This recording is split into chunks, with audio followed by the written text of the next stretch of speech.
Hi everyone, I'm back. Okay, so movement, how exciting, important. I'm really excited to have you guys here. I'd love if we could just go down the line, introduce yourself, tell us a little bit about what you do, your relationship with mental health, and basically what you believe movement, what role does movement play in the bigger picture? So, hello everyone. So grateful to be here on this panel. My name is Kim. I do somatic activated healing. I'm also an Asian activist, and my relationship to mental health really is a lifelong journey, but really woke me up in 2021 during the Stop Asian Hate movement. I was kind of, one of those people that was screaming on the streets, just like what is going on systemically. And because of that, added with COVID, there were months at a time where I was so scared to step outside my house. And I didn't go outside for months, mainly because I was terrified of getting attacked for being Asian. And something needed to change along the line with the activism route, where I realized that my mental health needed to change. Asian Americans are the least likely to seek therapy or any mental health services. And so because of that, I knew that I needed to do internal work, internal healing.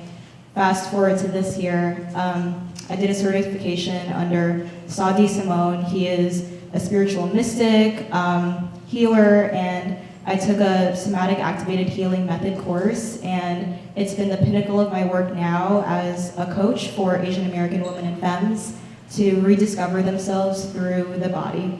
But yeah, that's a little bit about me and what I do. Great, thank you, Kim. Darren, you want to go? Hi everyone, my name is Darren Obong. I am a yoga and meditation teacher. I am based out of Orange County. My journey with health is mental health and health too, right? Because this is movement and those things kind of correlate to one another. I would say my journey with movement started when I was 16. I actually was diagnosed with fibromyalgia, and if you're not aware of what that is, it's basically an umbrella term which they classify if you have chronic pain in the body, but they don't see anything wrong with any of your blood tests or any of your panels. So when I was 16 years old, they just put this label on me, and I was like, what the heck is wrong, right? Why does my body feel this way?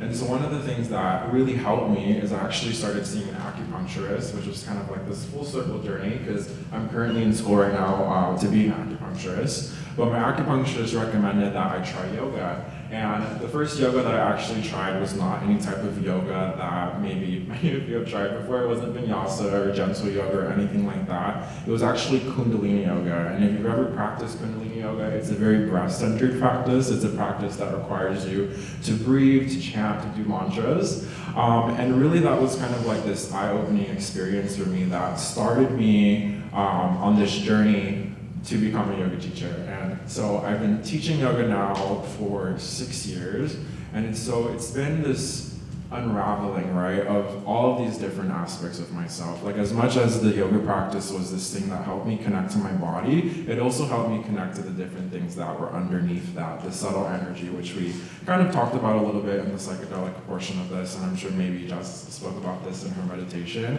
But it really was like the gateway for me to understand this relationship that I have with myself. And I teach yoga, right? And so many people come to that space because they're looking and they're searching for a place where they can feel safe, where they can process and be with their body physically, but also what happens like on that subtle energy, right? That the emotional aspect of it and the energetic aspect that the yoga practice can provide. And yeah, I think I answered the question, I hope. Absolutely, yeah. Thank you, Darren.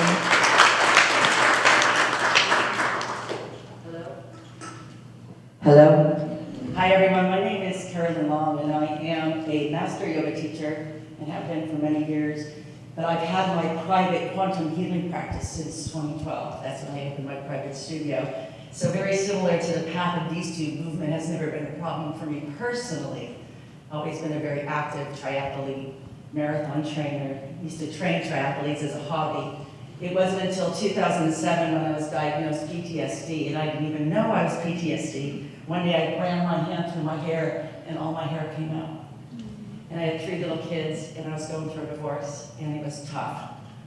And my first thing my therapist said to me when I was freaking out was, well, guess what? It's not going to get any worse than this.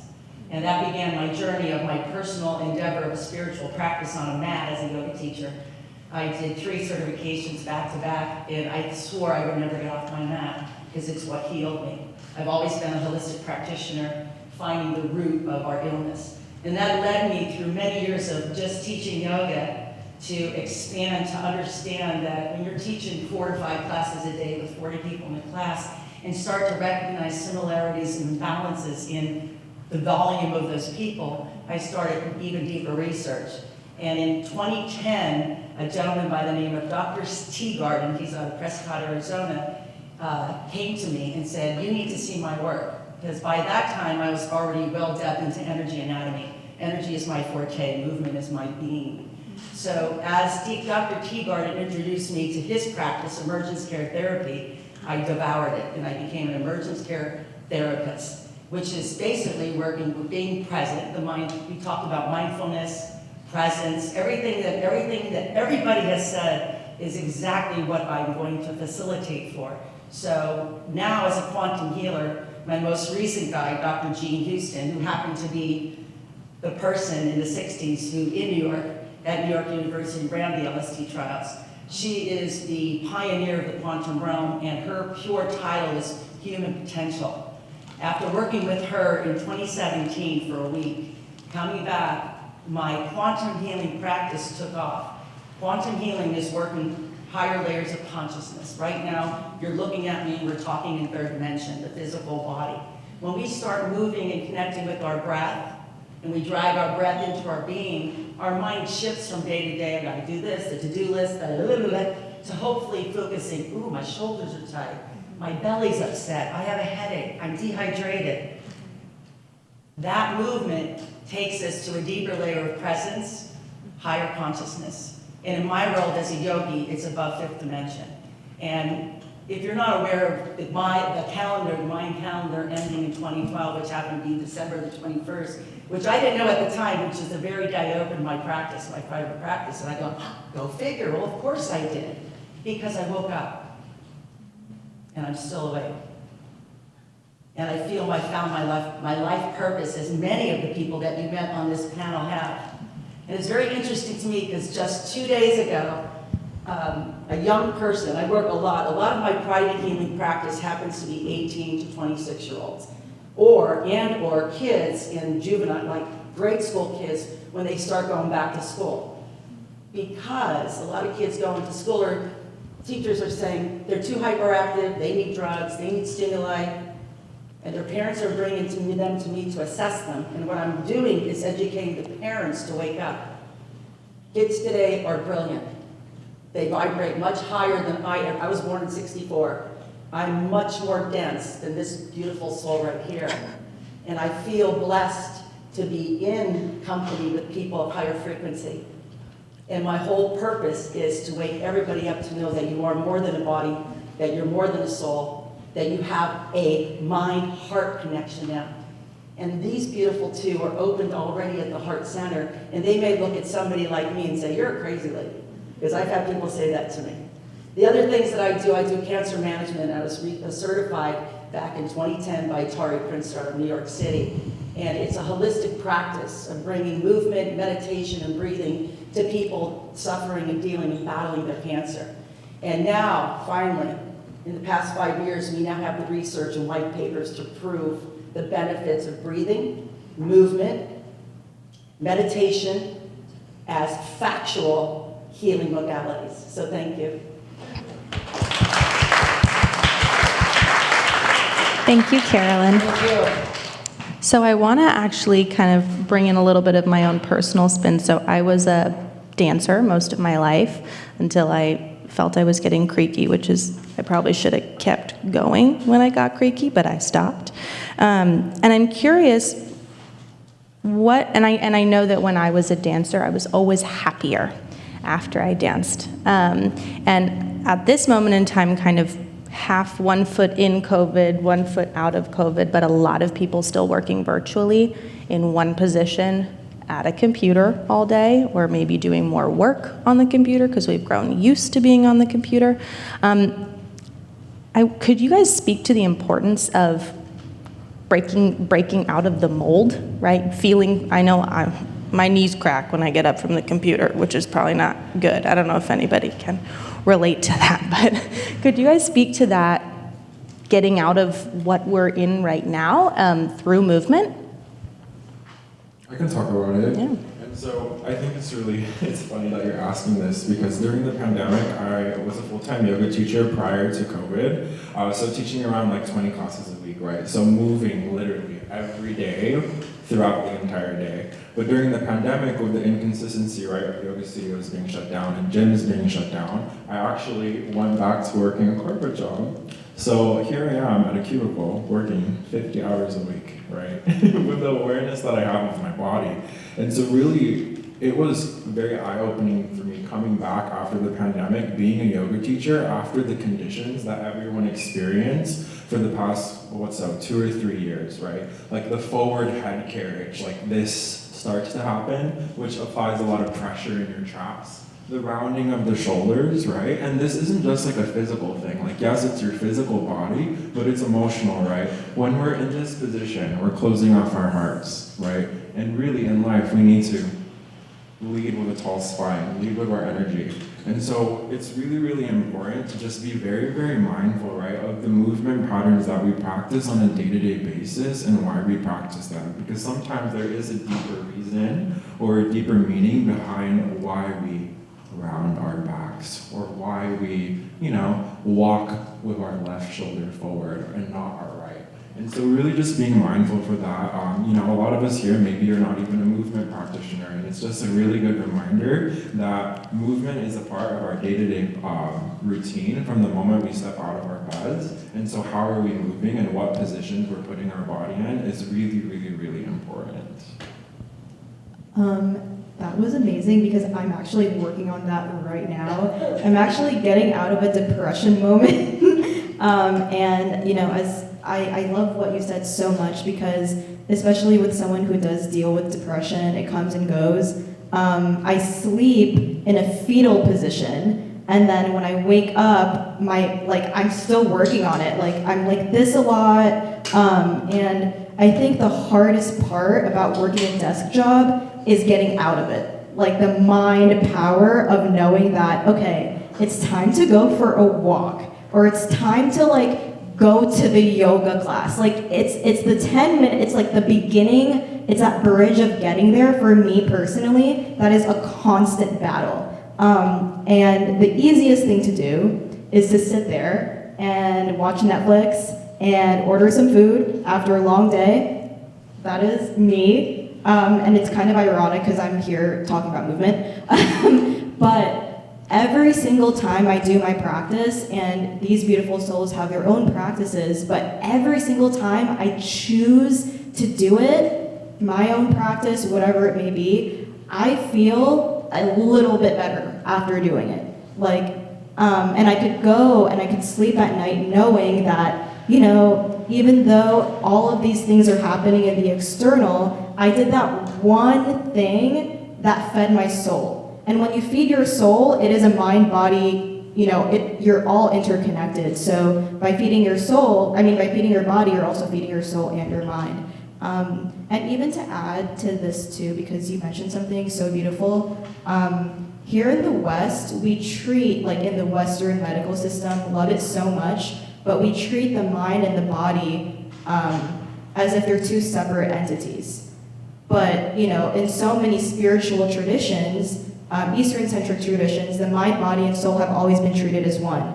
That's why acupuncture is such a powerful modality, because it deals with the chi. And I think when I think about those, dealing with the energy or the chi, it makes the movement a lot more practical and easier to kind of reckon with. Yeah. Great, thank you. Yeah, please do. I'm going to help sum up exactly. I'm not good with the mic. I really don't need a mic. it's beautiful to hear what he's talking about. I'm old enough to say, I keep saying that, but it's important because from this perspective, when that thing was on the wall and the cord was 25 feet and I had to take it in my bedroom to make a phone call, I was much freer than we are now today with technology. And I think it's important, I have a social responsibility to educate everyone that it's a great tool to use, but it shouldn't own you. And the kyphosis that he's talking about, believe it or not, I started getting people coming to me with doctor's notes. Texting neck syndrome is an actual thing. But we're talking about the physical. So if you're someone, we all were in the pandemic, we all had to find crazy ways to move our bodies, to clear our minds and open our hearts and breathe. And now that we're back acclimating into society, a lot of people in the corporate world, which you stepped into, which had to be difficult, are finding it hard. They don't want to go back. They prefer being home, and I think that that's great. But you have to find a life. You have to get away from your desk, you have to breathe, and you have to move. Motion is lotion. God, not God as a man in religion, but God as in frequency, as in consciousness, as in spirituality, is what we are. And when we sit in front of a computer all day long because we have to, and maybe we love our job, and we go even deeper, but you're not paying attention. That's the most important thing. It's not just movement, it's intentional movement. There's a modality called vinyasa, which is the most popular yoga modality. And the vinyasa means to place in a specific way. Most yoga teachers today, no offense to younger teachers, they call it linking breath with movement. Well, you can link everything that you do, you should link your breath with your movement, but you need to put your intention and not just your gut, but your heart into it. One of the previous panelists, you beautifully mentioned that I feel that intuition is in the body, it's in the gut. And you're absolutely right, because you authentically said that because you feel it there. And physically what's going on is you're shutting down the loops of the mind, the to-do list, you're raising the vibration, connecting to the gut, the fight or flight response is going away, you're losing your pocket of cortisol, you're connecting at a higher rate, and you're trusting your God consciousness. Some people call it the Akashic record. It is that. It's your soul history. It's your lineage. And I feel a lot of the awake younger people who are higher frequency, this is why I feel part of alternative medicines. One of the other professors mentioned it very seriously. When these younger people are awake to 50, 60 years old, this planet will be completely different. We will be vibrating higher. We will go back to, here's the way I like to say it. When the power of love overcomes the love of money. And I feel confident that I could see by looking at all of you that that inspires you, because that's who you are. You have that power of love. Unfortunately, a lot of our senior people and almost senior people, sometimes they haven't done their spiritual work yet because we were bogged down by religion and control and no technology to learn things. I call my son Mr. Google because ever since he was born, he'd ask me a question. Mom, what's this? This, I don't know, check Mr. Google. That gentleman's 21 years old right now. And to see where he's going and open his heart. And I also have a daughter that's a computer programmer, a gamer. Thank goodness she took my teacher training before she started her job. It's beautiful to watch her push. She literally used to roll out of bed and go right to her computer and started complaining of back issues. So now she's going in the studio, stretching every half hour, going outside, walking, doing eye yoga, just looking at the distance, looking at the horizon, stretching the eyes, breathing and moving. I hope I summed that up a little better. Thank you. No, you absolutely did. That was fantastic. I want to say two things. First, I thought it was so interesting, Darren, when you brought attention to your neck coming forward and the way we round our back. Everybody in the audience went, like shook out their neck, rolled their shoulders out. And I think that's really interesting that kind of the theme today has been awareness. Awareness of our mind, awareness of our callings just towards certain things, and awareness of our body. Right now, we're bringing it to where we're how we're presenting physically in our body. I also want to talk about how you said this idea of love and how we can love on our body.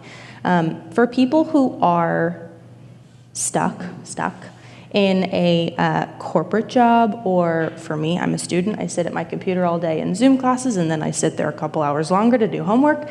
And I want to ask, because to be able to step out of that is a privilege.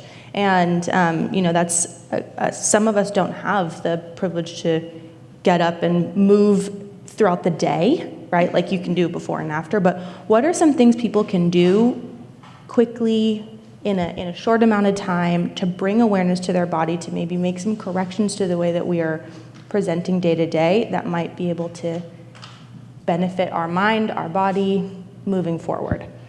I have a great idea. Let's just do it. Everybody sit, put your feet on the floor, ground. Sit tall. So you don't want to lean back. Like Darren was mentioning, squishing the diaphragm, the organs. So just ground your feet hip distance apart. Make sure your spine is tall. Let your shoulders melt down away from your ears. You can close your eyes or not. You don't have to look at me. You can look through me. You can look down. So now we're going to use that intention to drag your breath in slow. We call it, us yogis call it ujjayi breath. So the mouth closed, you drag it in through the nose, but it's using the throat. So as you hollow out the throat, you tap into pituitary and pineal, and you shut that down. You open up the thyroid. So your focus tunes inward. Pratyahara is another beautiful practice. So you're becoming, as you've already heard today, mindful. You're focusing, and you're bringing your attention inward, and you're grounding. All you need to do is now sitting tall, making sure your feet are grounded. Inhale your arms overhead. Have your palms face each other. Pull your back off the back of that chair. Come to the edge so you're off the chair. You're not sitting in the back of the chair. Take a deep inhale, release your right arm down. Exhale. To your side, inhale, bring it up. You can come forward if you don't want to slap the person next to you. Exhale, bring the left one down. Inhale, left arm high. Exhale, right hand down. Inhale, bring that arm high. Exhale, both hands down on your lap, palms up. Palms face up so the shoulders are open. And notice the breath you just took. Notice how the body moved and you slowed down and you quiet. And that took what, 2 minutes? Yeah. Go ahead, add on, Darren. I always like to think of anatomy, like a basic anatomy, right? This is anatomical position when we're standing, right? And a lot of us, depending on like injuries, we have different curvatures in our spine, and the curvatures are natural. Like if you're someone who has like an anterior tilt, which is just a fancy word for booty sticking out, right? This might be normal for you.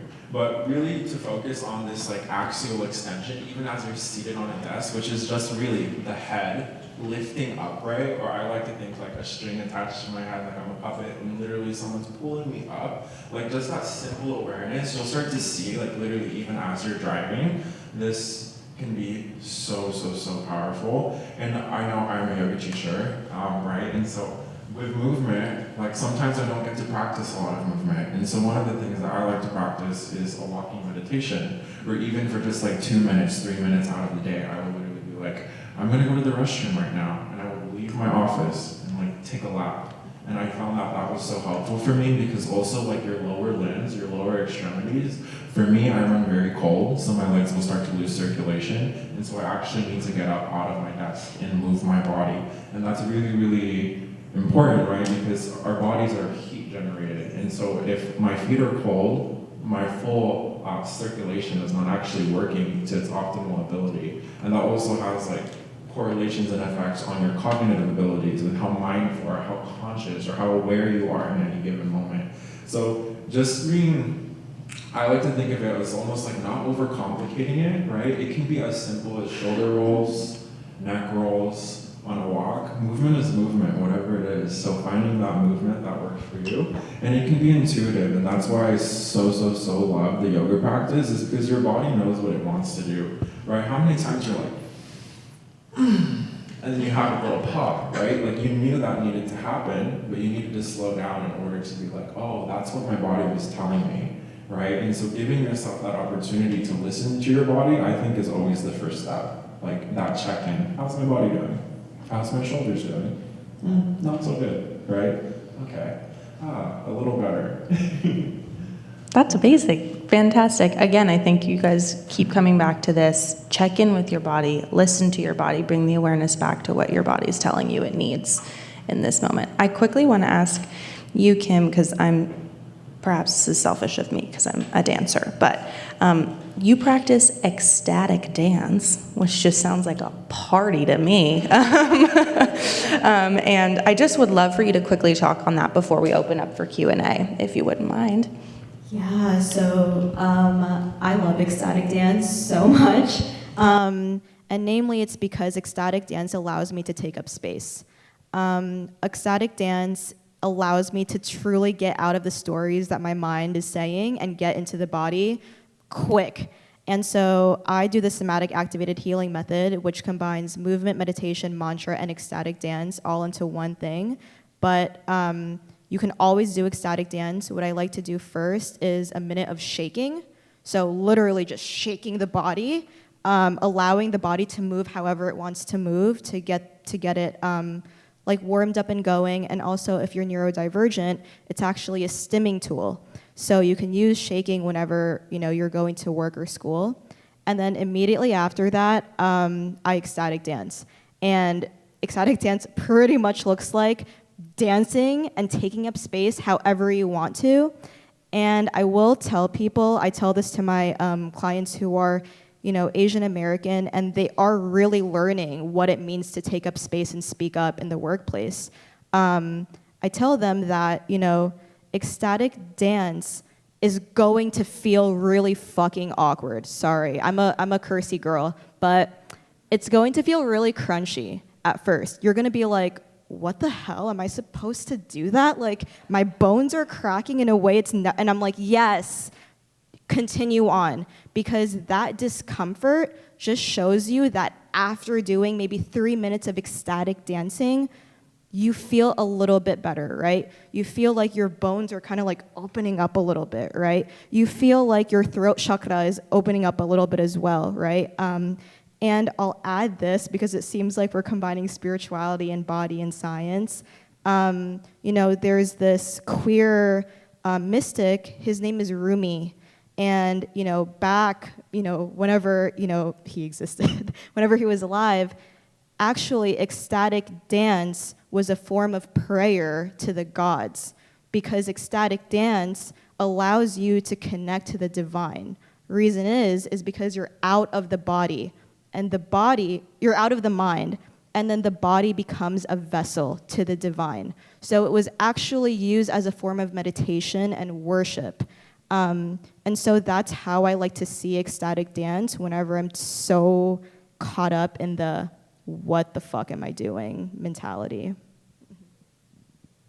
That is so cool. I just love that idea. How often do we just let loose, other than at the club? But I'm not talking about that. But I think that's such a fantastic idea, is just kind of letting go of any self-consciousness, any tightness that you're holding on to, judgment of yourself, all throughout that. That's so wonderful.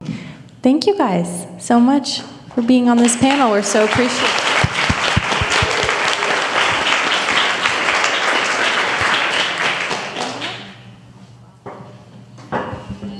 Oh my God, that's loud. Just thank you guys and all the other panelists. You guys were really amazing.